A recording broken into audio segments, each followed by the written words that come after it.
Welcome to Divorce at Altitude, a podcast on Colorado family law. I'm Ryan Kalamaya. Each week, along with my business partner and co host, Amy Goscha, or an expert, we discuss a particular topic related to divorce or co parenting in Colorado. In addition, we have created a short series of lessons that will take you through the legal process of divorce and answer your questions, from simple to complex. Divorce isn't easy. The end of a marriage, especially when children are involved, brings a great deal of loss and change. We hope these practical tips and insights will help you on your journey to a new and better life.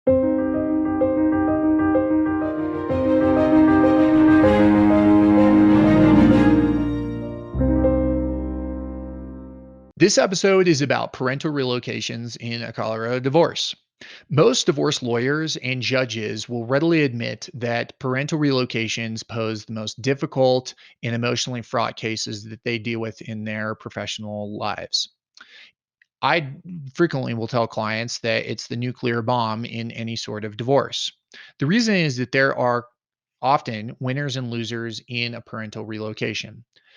Now, the thing you also need to understand is that there is a major difference under Colorado law on whether or not the relocation sought is during the divorce or before the divorce is final, compared to after a divorce decree has been entered and a request for relocation occurs. The reason is that in 2005, the Colorado Supreme Court issued two opinions in two different cases on a relocation sought during a divorce and after a divorce. So, in a case of where the divorce is being sought or the parental relocation is being sought during the divorce, most people will call that a Spalmer case. And the reason is that the Colorado Supreme Court in Spalmer v. Gillette issued an opinion that guided trial courts and divorce professionals and established the law here in Colorado of what happens when a parent wants to relocate during a divorce. Simply put, the court is supposed to assume that a parent is already relocated to the place that they intend to be. So, in the case of a mother and father or a husband and wife going through a divorce, in Aspen, for example, and the mother wants to relocate to Austin, Texas, the court in Aspen is supposed to assume that the mom is already in Austin and then makes a decision what is in the best interest of the children. And in my previous episode or in another episode, I outlined what those factors are. The court cannot order the mom to remain in Colorado, and nor can the court order that all parenting time take place in Colorado on a permanent basis.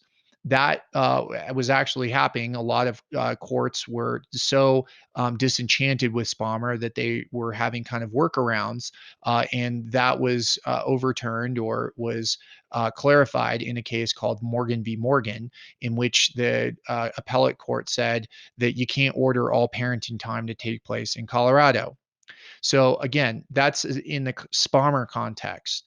Well, what happens if a party wants to relocate after divorce has been finalized? There's a different legal standard, and that is guided by intermarriage of Cheslake and a different statute, 1410-129. And there are different factors or plus factors in addition to those outlined under 1410-124. So, in addition to what the children want, in addition to the parties putting their children's interest ahead of their own, the court in a Cheslake case, in a post decree case, is supposed to analyze 9 additional factors. And those additional factors are under 1410-129. So the first factor is the reason why the party wishes to relocate with the child. So is it because they've met somebody? Is it because their job has moved? Is it because they can't afford to live in the place? Or is it because they just don't like the weather? Those are factors, or those reasons are going to be analyzed by the court. The second factor is the reason why the opposing party is objecting to the proposed relocation. The third factor is the history and quality of each party's relationship with the child since any previous parenting time order. So, a parent that has equal parenting time is going to be looked at a little bit differently compared to someone who hasn't really been involved with the child since the divorce has been finalized. The fourth factor is the educational opportunities for the child at the existing location compared to the proposed new location. Now, frequently people will come to me in a spalmer case and they'll want to argue about the educational opportunities. And as we will see in the fifth factor, the presence or absence of extended family at the existing location compared to the proposed new location. And I have to say that because it's outlined in 1410-129 for a post decree case, it's not supposed to be relevant in the situation of a spalmer case, and people are frequently surprised. Now, there are exceptions, or there are judges that will still nevertheless consider them, and whether or not that's legally permissible, it has not yet been clarified. But the fact that these factors are outlined in a post decree relocation, but not under 1410-124, is something that is legally significant for relocations. So, what other factors are we supposed to consider in a post decree relocation? Well, the sixth factor is any advantages of the child remaining with the primary caregiver. The seventh factor is any anticipated in or I'm sorry, the anticipated impact of the move on the child. The eighth factor is whether the court will be able to fashion a reasonable parenting time schedule if the change requested is permitted. And finally, any relevant factors bearing on the best interests of the child. So, in the case of whether or not the court can fashion a reasonable parenting time schedule, it can matter whether or not one of the parents is a stay at home parent and they can travel frequently back and forth with young kids. It can also matter as to the age of the kids because airlines frequently will restrict young children or require them to have somebody, a parent, accompany them compared to a teenager. And there can be different travel restrictions and practical hurdles. Similarly, whether there's direct flights, whether you can drive, all of those various issues are going to come into play in a post decree case. But going back to our original statement, it really does matter if the relocation is sought before the divorce compared to after the divorce. Now, if you are dealing with a relocation, this is not the end of the story. There are so many different issues and laws and arguments and different things that need to be considered. And I would strongly encourage you to consider consulting with an attorney because, like I said, there are winners and losers in these cases.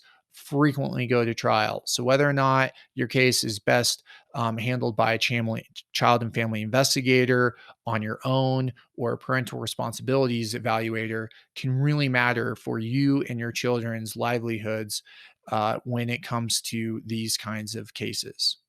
I hope that that helps, but remember, these are educational purpose only videos. Please seek legal counsel if you are dealing with a parental relocation. Thanks.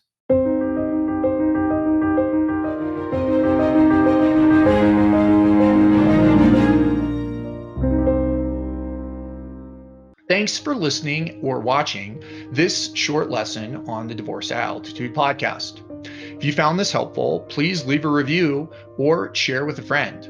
It does help for others that are going through or thinking about a divorce in Colorado.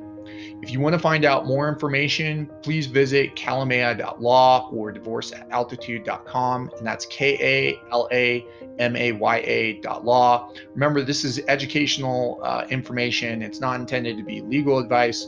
Please consult with an attorney about the particulars of your case. We're happy to answer questions. Feel free to give us a call at 970 315 2365.